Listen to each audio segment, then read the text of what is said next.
there's a couple of key principles that everyone needs to follow at any point, at any time, if they ever want to invest. The three principles that you need to follow are what I call the Holy Trinity, right? And that is cash flow positive properties, right? So your property must produce a net positive income.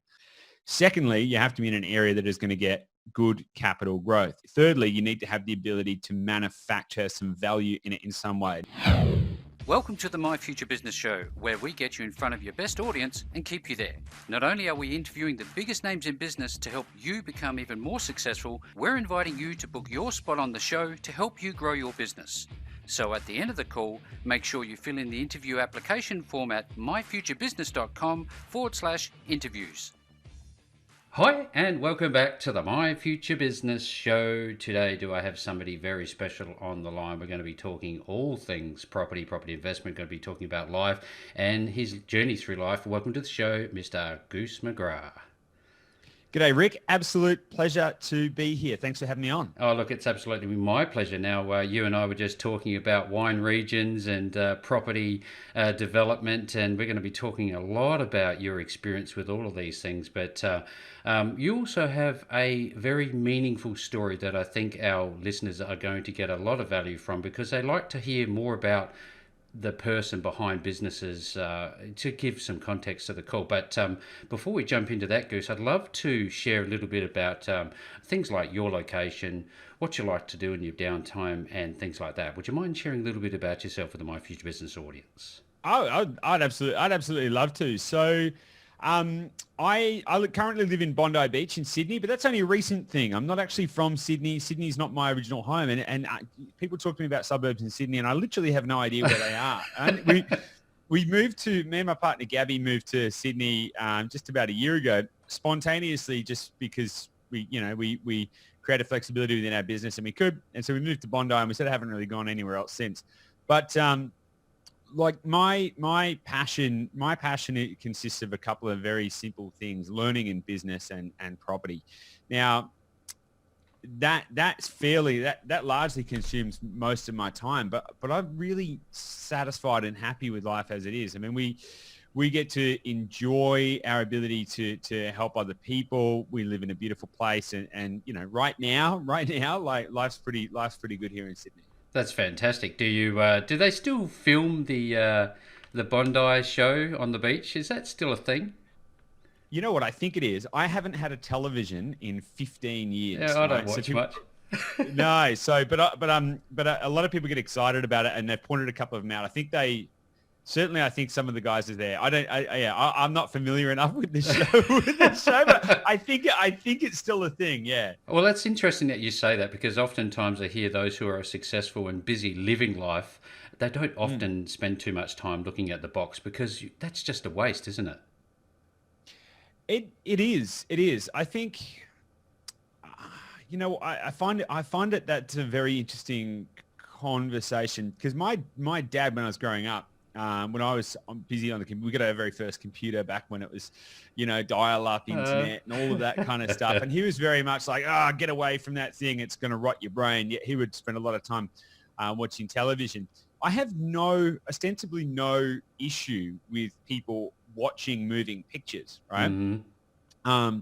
But I think that as with anything in life, it has to be purposeful. And I think that when things become a complacent way to idly pass the time, mm-hmm. I think that's when it can be corrosive. So that may not be television. That could be drinking. That could be any number of things that are done without purpose, forethought, and direction. So, for example, if people want to watch TV, like Netflix is great, for example, because you go and select an item.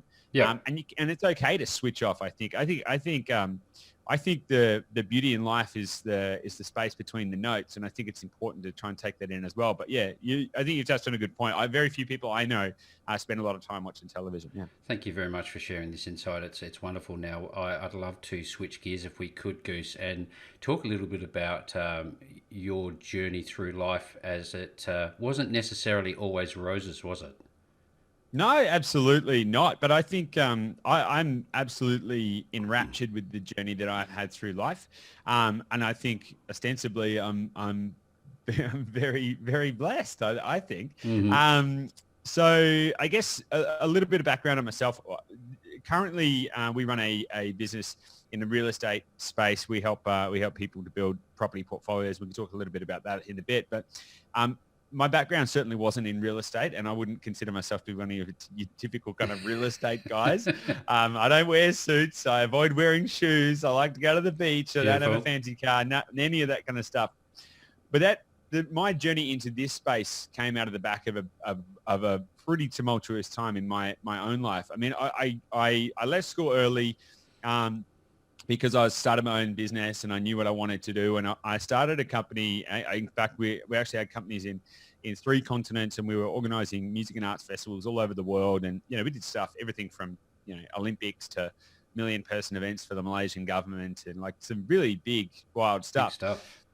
Yeah, totally. But that was sort of from when I was about 17 through to when I was just around about 30 years old. Now that decade or so, that sort of 13 years, was insanely fun, but also insanely taxing. And at the end of it, I had developed a pretty significant drug and alcohol problem. Hmm. I had a failed marriage, all of that kind of stuff, and I found myself basically broke, a broke, depressed drug addict living on his office floor with nothing to show for it and no one to turn to. It was pretty grim. Funnily enough, right about that time, I met my the love of my life. Hmm. Her name's Gabby, my partner, and I started to sort of try and dig my way out of where I was. With her help, I wouldn't be here today if it wasn't for Gabby. I just put that out there. Yeah. And then that kind of said I was on a quest to go, okay, well, maybe there's something more. I was working 100-hour weeks. I was burnt out. Like, life was not all roses. I ended up through that whole process. Gabby and I went and we decided we were going to do what every young couple does. We're going to get on the property ladder and we're going to do all that kind of stuff. Yeah. And we had this belief that I think a lot of people in Australia have, that property doubles every 7 to 10 years. And I remember having a conversation with my business partner at the time. I'm like, this is right, yeah. Property just doubles every 7 to 10 years. So it doesn't matter what you buy, just buy anything and off you go. And we genuinely thought that was the depth of our strategy, which was great. And the net result of that is that Gabby and I bought the wrong property in the wrong place at the wrong time and lost a bunch of money that we'd borrowed our friends and family. So which was great, because that was the catalyst that kind of led us on this journey. And straight pretty much from that point, and in the subsequent 12 months after that, I ended up bankrupting 2 business, well, not collapsing 2 businesses. Yep. And kind of found myself at a point where I was at that turning point and went, okay, I've got to go and I'm going to rebuild, and I'm going to rebuild on passion. So yeah, and I've been sober now for a few years and life's good. Wonderful. That's excellent news. I mean, I think what you have is an appreciation of value and love and support. And I think those different perspectives allow you to think clearer. Would you agree with that? Yeah, I think so. I think so. I think that you said something there, perspective. I think perspective is very important. Mm-hmm.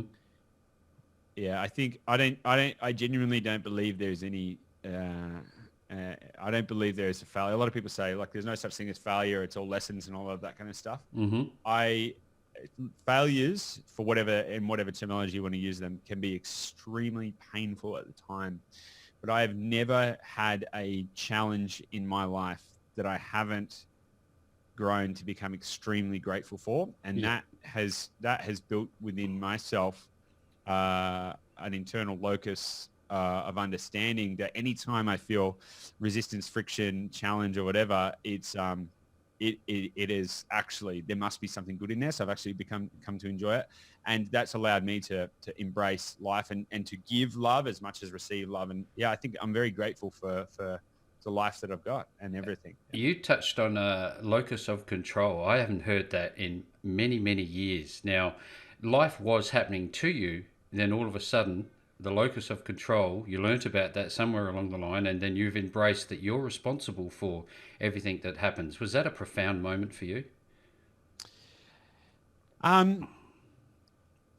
You know what? I've had that for a very long time. Mm-hmm. So Mm-hmm. I actually that idea that I was going to be that every single human being is the absolute master of their own destiny, and that locus of control idea, that actually came when I was 14 years old, and I broke my back in a motorbike accident. Mm-hmm. And I had no idea, I had no idea what life was going to hold for me. And I was in bed for a very long time. I had a lot of time thoughts. And it was literally, as soon as I could walk again, I mowed lawns until I had enough money to hire a hall. I lived in a small country town until I had enough money to hire a hall, and started putting on concerts, and started a business, and that was the start of me going, you know what, if I have no idea how long this life is going to be, and whatever happens, I'm going to be in control of mastering that experience and that destiny. You can get lost along the way, which is what happened to me as well. Like Mm-hmm. my path veered, and I found myself at a point where I was like, wow, I wasn't paying attention. I wasn't paying attention to what was going on here. And now I need to turn it back. And I think that anytime you have those moments, it's extremely important. I've had a few moments like that in my life.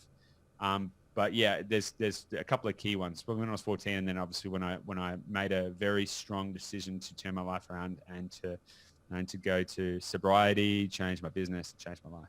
This is where the value of the My Future Business show comes to the fore, Goose, because we have people on the line who are startup entrepreneurs, small to medium-sized business owners, and they get a lot of value about hearing the real life story behind the curtain. So thank you very much for sharing. Now, I want to shift gears because you have been very successful as a wealth creation expert and property portfolio development guy. I'd love to talk a little bit about that, and given the current climate that we are all existing through globally at the moment, what sort of challenges and what's the pulse on the ground for property development at the moment? I'm going to preface everything I say with a caveat. Mm-hmm.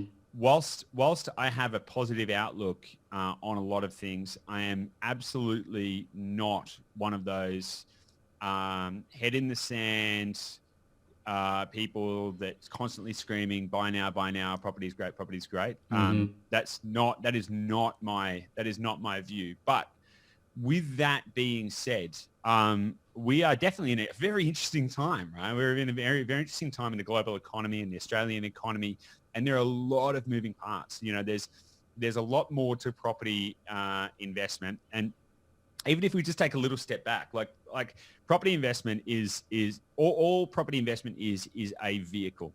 Okay, so building a property portfolio, buying investment properties, doing all that kind of stuff, that is not the goal, right? That is just a vehicle, right? And this is a business show as well. So business is an amazing vehicle for generating cash flow, right? And this is actually, I was having a good conversation with a friend of mine last night, who is also a business owner, and this is a common thing that happens with business owners. They start their business, they struggle, they work out, they invest so much time, energy, effort, money in working out how to grow a business and all of that kind of stuff, and then they start making profitability, and then they start saying, then what? So business is really great for cash flow typically, right? And then you've got to think about, okay, well, what else can I do? What is the point in my whole life, right? So then you've got to answer the question of then what? So real estate to me is a vehicle to a life of fulfillment. It is it's not the goal, right? So with all of that being said, I think that more than ever, people need to understand, like, what is their intention when they're going into property, and what do they want to get out of it. Now, circling back, I know I ramble a little bit, so you have to try and keep me on track. But to circle back to your point, you said it's a very interesting time for property right now, and I would agree with that wholeheartedly.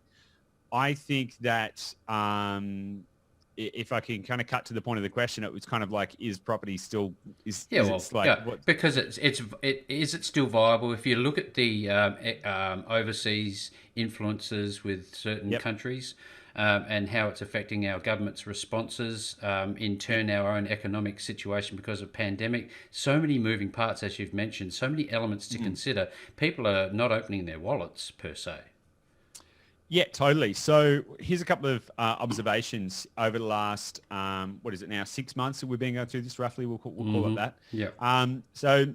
So in the last 6 months now, full disclosure, back in March when all of this stuff really started kicking off, we had a bunch of clients that we were buying properties for. And I actually said to every single one of our clients, I said, I'm not buying anything.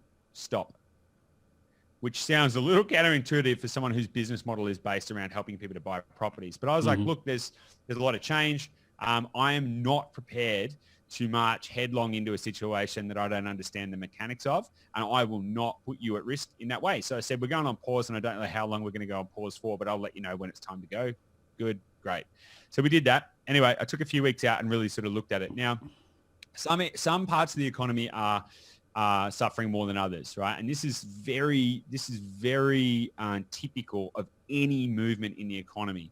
We're a very large country with a very with many markets. We've probably heard those kind of terminologies before. There are markets within markets within markets, and the problem that I've seen is that the media focuses singularly, when they talk about property, they focus singularly on Sydney and Melbourne, which makes sense because that's where their offices are and that's where the greatest levels of population density are. But you got to remember there's 17 million people that live outside Sydney and Melbourne, right? Oh yeah. So most of the country is not Sydney and Melbourne. And this picture that gets painted is, I think, a very dark one. But if you just focused on Sydney and Melbourne and said that was your singular worldview, I would not wholeheartedly disagree with the media sentiment. And I'll get back to that in a moment. One thing I've noticed, though, that since the pandemic and everything like that started is a couple of things. So firstly, less people are selling properties.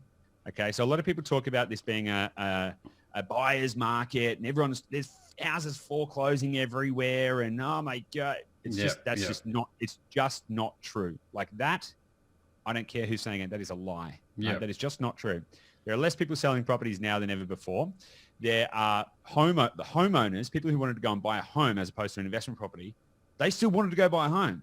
Now, you got to remember, most people are still employed. Unemployment rate has gone up to 7.4%. We haven't broken the 10% barrier. Yes, I understand that's propped up by government stimulus. Like, I get it, right? But it doesn't change the fact that it is right now. So homeowners are still trying to buy properties. There are less people selling properties. And also, there are still a lot of property investors who want to get in the market. And also, there are more first home buyers than ever before because of all of the stimulus that's going towards first home buyers trying to get into the market as well. The net result of all of that is that it's flipped the market around in a very unique way, where it's harder to buy a property now than ever before. In most parts of the country, vacancy rates are lower than they were 12 months ago. In most parts of the country, property prices are higher than they were 12 months ago. You know, like, and this is I think this is the unpainted picture. I say most because notably the areas where the vacancy rates are higher than they were 12 months ago, Sydney and Melbourne. And there are some suburbs in Sydney and Melbourne which are going to and are experiencing high rates of mortgage distress and all of that kind of stuff. But that's the micro, not the macro. Does that kind of give you a bit of an answer? Yes, absolutely. That's wonderful feedback. Thank you so much. It's interesting that you say that the prices have been driven up, and you just wouldn't think it. You would think there was opportunity abounds, but I think this is about now becomes a bit of a mindset game, doesn't it? As an investor, somebody's looking to wealth create. What should somebody be thinking? How should they be thinking? What should they be thinking of if they're looking to go into this at the moment? Should we hold off? All these types of things. What can you share with us? Yeah, so that's a really great question, and many of my clients, even ones who aren't buying property right now, but we bought recently and blah blah blah, they've been calling me up, going, basically, help, because I keep getting bombarded by so much. You get people like Harry Dent, the greatest doomsday forecaster in our history. You get all these kind of people that are telling everyone that the world's going to end, the world's going to end, the world's going to end. And even the people with the most robust mindset, they're on Facebook and it's just getting smashed at them. And I've literally had our clients calling me up going, Goose, I need some help because I'm starting to get scared. I mean, and they know that it's just a mindset game. So there's a couple of things that I would say. I always look to the facts, right? I try not to. I actually have been on an information diet largely for the last few months because it's been very unhealthy to be constantly bombarded by media noise and negativity, so social media and all of that kind of stuff. I say look at the facts, right? So when you want to, there's a couple of key principles that everyone needs to follow at any point, at any time, if they ever want to invest now, next year, if you've got $1 million or $100,000, doesn't matter. the three principles that you need to follow are what I call the Holy Trinity, right? And that is cash flow positive properties, right? So your property must produce a net positive income, not after depreciation, not after that the revenue that it generates must exceed the expenses. It must have a net operating income, right? Simple for a business owner to understand. Secondly, you have to be in an area that is going to get good capital growth. I'll come back to that because this is going to be the key thing you got to think about in this kind of environment. Yeah. And thirdly, you need to have the ability to manufacture some value in it in some way. Now that could be through a small cosmetic renovation like carpet, paint, fixtures and fittings, or it could be all the way scale that up to like a small development or something like that. There's a variety of different complexities. Those three elements, when you get all three of them working together, you pretty much can't go wrong. You will be absolutely buffered against economic downturns, political changes, or anything like that. Because anytime that something changes, you have two other legs in the stool which can prop up your investment. So if, for example, the economy goes sideways, you can potentially manufacture some equity or some more cash flow and stuff like that. They're the three principles that everyone needs to follow. And if you can kind of think of that makes it very easy to identify the right opportunity. Now, if you're thinking about getting into the market right now and you're like wondering, okay, but is it good? Is it not good?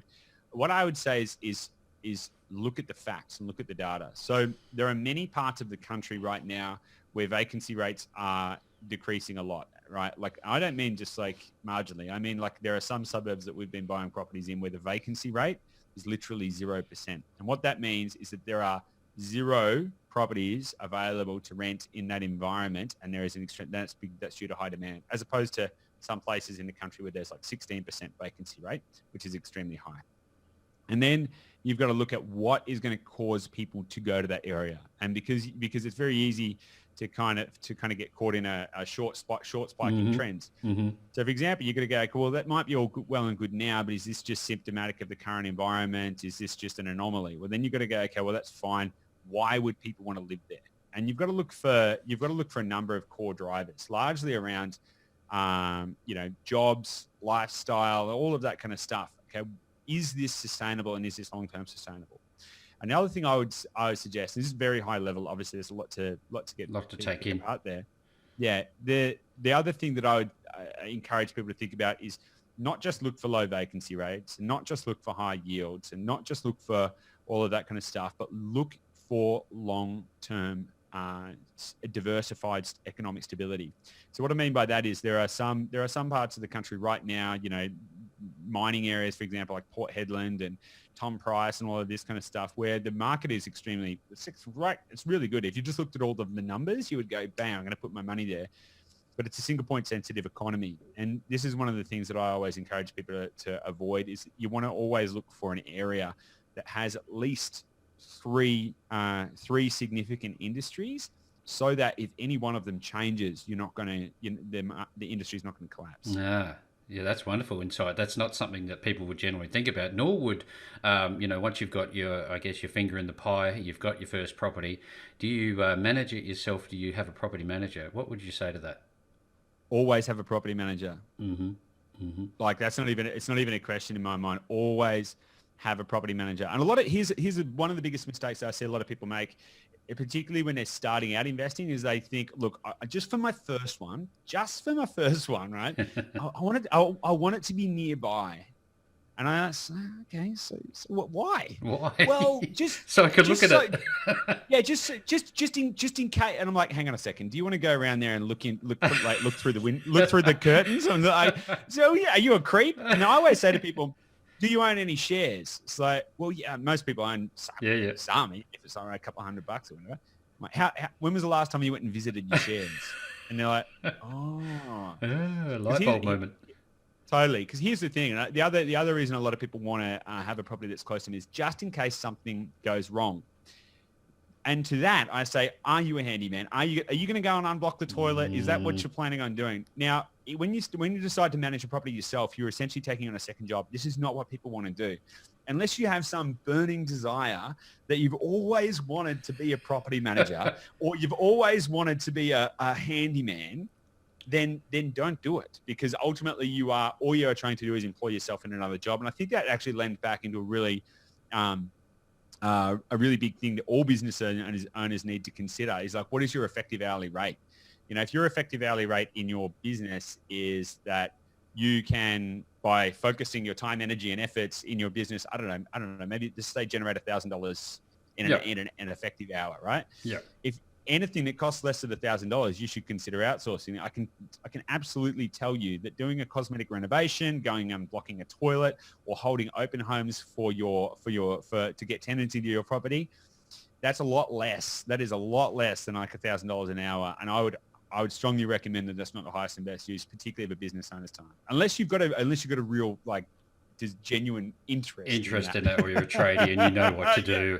Exactly. It's wonderful that you talk this way, because you've shifted people's I guess mentality away from this sounds like a good idea, to actually embracing a business and money mindset. So thank you very much for sharing that sage information. I have a question about residential versus commercial. Is it something that you should stay in your own lane? If you're a mum and dad investor, should you not venture into commercial, and vice versa? That is a very good question, Rick.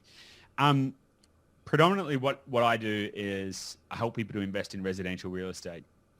However, I have a very non-dogmatic approach to real estate. Mm-hmm. A lot of people,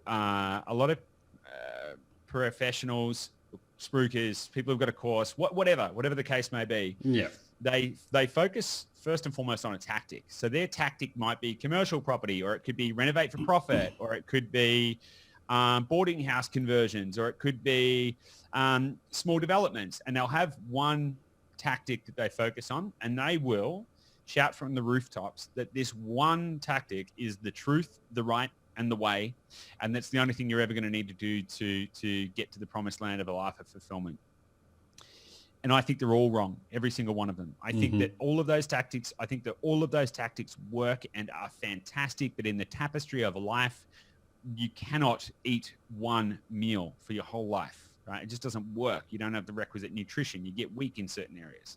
And the same thing goes for your property portfolio. So I believe that commercial has a place, but I think that place gets misplaced. And so I spoke a moment ago about the Holy Trinity principles, right? So rather than having tactics like, okay, renovate for profit, operate from a set of principles, and that allows you to view things from a higher level. So follow those principles: cash flow positive, high growth area, value added potential. Now, commercial property can be very cash flow positive. Like any investment, you need to be very sensitive to the risks associated with it and to the complexities. So right now, I would suggest that in commercial, there are some industries or some types of commercial that are much less stable than others. There are some very inherently stable commercial assets, so stuff in essential services like medical and health and education. They're great commercial assets because they're very stable, because they lend into people's essential human needs. Retail, a little more challenging. Mm-hmm. Now the question there is should a mum and dad investor, or in fact, any investor, have commercial in their portfolio? And I believe the answer is yes, but I just believe it's just not where people think it should go. There are 3 phases that every person needs to walk through on their property portfolio journey. And I really don't care who they are, where they're starting, or what. The foundation level is really about building up your skills, they're cheaper properties, good yields, all of that kind of stuff, and really getting your financial and emotional fortitude in the right way. Mm-hmm. The second phase is what we call the acceleration phase. That's stuff like granny flats, small developments, duplexes, things a little bit more complex. The final step is stuff like commercial and larger developments. And the reason that that's the final step is because you need to build up the right amount of equity in your residential portfolio to be able to sequester that profit into commercial, to have an income replacement strategy without getting yourself stuck along the way. Yeah, so I can see how much knowledge and depth and breadth that you would need to acquire in a fairly rapid amount of time. And I think it would be remiss of people to go it alone if there's people like you around. Now, I've spent some time looking at your resources on your website, Goose. And I'd love to shift gears and maybe talk a little bit about that, along with your book, Limitless. Yeah. Awesome. What would you like to talk about specifically? I'd just like to know what's inside the Limitless book. So, Limitless, The Renegade's Guide to Building Wealth Through Property is my first book. And I say first because I reckon I've got a lot of books in me. That book is largely designed to help people to change their thinking paradigms in a big way. So it goes pretty deep into my story and the challenges that I overcame. And then it goes into, there's a lot of personal development stuff in there as well. So how to define your pathway and all of that kind of stuff. I've had some pretty seasoned professionals in that area also say that it's been very life-changing for them to read that as well, which has been really amazing feedback. And then it goes into much more about like property mechanics. Okay, so like what are the things you need to know? Like, should you negatively gear? And the answer is no. I'll give you a little quick tip on that one. A whole bunch of other stuff. And then it goes into the tactics and tools and strategies that allow you to understand all of these principles and to get ahead. So it tackles stuff like the Holy Trinity, tackles stuff, the three phases of every property portfolio. We talk about stuff like fractal economics, how to build a scalable property portfolio. The aim for the book is to help people who are at a point in their life, whether they're a business owner or whatever, who are at a point in their life going, okay, what am I doing now? And what is the rest of my life going to look like? How can I work that out? And then how can I use property as a vehicle to get me there?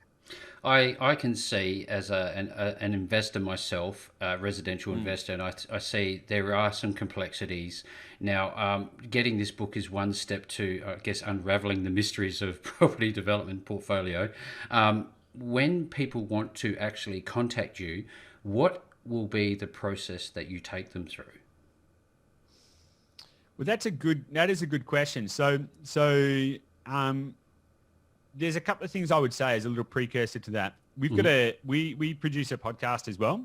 And for people who are just really early stages and just want to like start to immerse and percolate in that kind of information and just start to, because it takes a little while, right? It takes a while.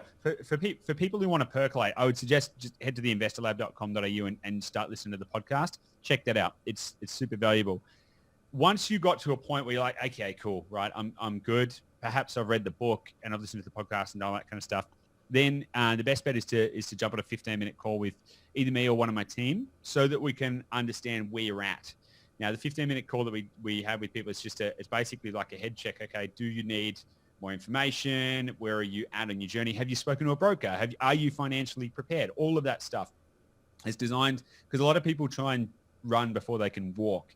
So that's our way of sort of giving people the first sort of health check, and then after that, we'll jump on a longer strategic discussion to try and work out, okay, what's the best next step, and go from there.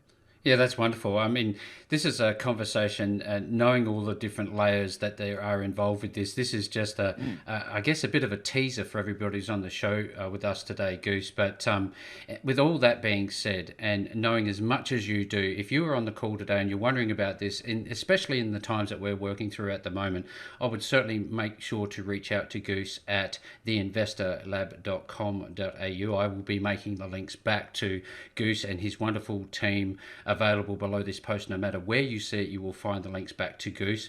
Goose, in closing, what a wonderful call. Thank you so very much for spending some time with me on the My Future Business show today. My absolute pleasure. Thanks so much for having me on. Thanks for joining us today. If you enjoyed the call, then make sure to subscribe, leave a comment, share us with your friends, and book your spot on the show at myfuturebusiness.com/interviews. And if you're looking for solutions that will help grow your business, then visit myfuturebusiness.com/shop.